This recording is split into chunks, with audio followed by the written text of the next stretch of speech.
E aí, rapaziada, tudo bem? Estamos aqui para falar de mangá. O mangá que eu trago é O Preço da Desonra, de Hiroshi Hirata, publicação da Pipoca Nankin de 2019. E começar, elogiando a edição da Pipoca Nankin, que, na minha opinião, é a que tem o trabalho gráfico mais bonito do Brasil, tá? Essa editora e o catálogo da Pipoca Nankin, eu tenho alguns títulos deles, e é excelente. Olha só essa sobrecapa com verniz, tudo que é de bom. Vários textos interessantes que a Pipoca Nankin trouxe para esse livro. Veio até um marca-páginas também. Mas enfim, deixa seu gostinho, inscreve-se, compartilha o vídeo com seus amigos, ativa o sininho de notificações. Vamos lá para a resenha da história, né? Seguinte, o Hiroshi Hirata ele traz essa obra em 1971 sobre o Hanshiro. Na verdade, esse personagem, o Hanshiro, ele nessa história piloto, por assim dizer, ele tem um outro nome que eu esqueci, mas é o mesmo personagem, todas as histórias. E nessa primeira história, ele apresenta o personagem como um tomador de promissórias. O que era isso? Isso existiu mesmo no Japão naquele período, tá? O que acontecia? Que você tinha nas guerras, e aí tem várias notas de rodapé, no próprio contexto da história, contextualiza, explica o que eram aquelas guerras, o que aconteciam no Japão. Você tinha no campo de batalha uma prática comum, que era de você poder clamar pela sua vida em troca de uma quantia de dinheiro que aquele que estava prestes a te matar quisesse. Enfim, você com o próprio sangue selava essa promissória, um papel, a quantia, tudo mais. Enfim, ficava a esse juramento, né, de sangue, né, literalmente.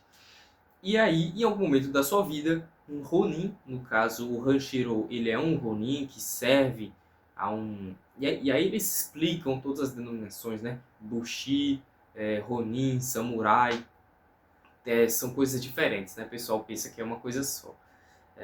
Enfim, em algum momento esse Ronin vai chegar lá e vai tomar ou a sua cabeça ou o dinheiro que foi prometido. E aí você vê vários contos em que o Hanshiro ele vai fazer isso daí mesmo. E aí o que é interessante é que, ao passo que você lê as histórias, você acha isso muito interessante, essa dinâmica, esse conceito, né, muito intrigante mesmo. Eu não sabia que isso era verdade antes de conhecer essa história. E o que é mais legal é que em cada conto você tem explorações das dinâmicas criativas mesmo que você pode conseguir com todo esse contexto. Ou seja, as histórias não são iguais. Todas as histórias são interessantes e tem algo único. E algo que tem em comum entre todas as histórias é um roteiro muito intrigante, uma trama que possivelmente tem uma reviravolta no final, personagens cativantes, por mais que sejam personagens que não se repetem, são personagens com moral própria, com princípios próprios, com modo de pensar próprios, com modo de comportamento próprios, e você tem todos esses personagens coadjuvantes sendo muito importantes para a construção da narrativa, e de forma muito bela. E o que é mais belo ainda, é claro, a arte do Hiroshi Hirata, tá? Eu vou pegar aqui algum painel dele que seja... Olha isso daqui. Tá até na contracapa, né? A arte do Hiroshi Hirata é excelente para esses momentos de ação em que você tem... Ele consegue passar a velocidade dos espadachins em quadros estáticos. Isso é muito impressionante, essa habilidade do Hiroshi Hirata, né? O mangaka. E aí, nossa, tem várias histórias. Você vai ter confrontos contra personagens que têm o dinheiro, talvez não tenham dinheiro, personagens que são honrados, que talvez não sejam tão honrados assim, contra... Enfim, e aí você vai nessa dinâmica toda. E sobre o próprio Hanshiro, ele é um personagem bom, é um personagem excelente, minha gente, tá?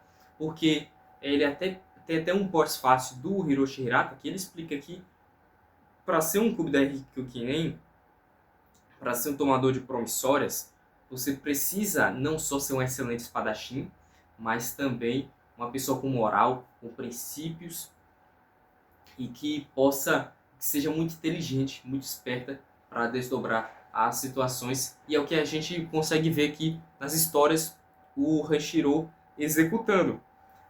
Em certos momentos, talvez você nem concorde com as decisões que ele toma, ou seja, que aquilo não foi o melhor a ser, o que possivelmente poderia acontecer, a melhor decisão tomada.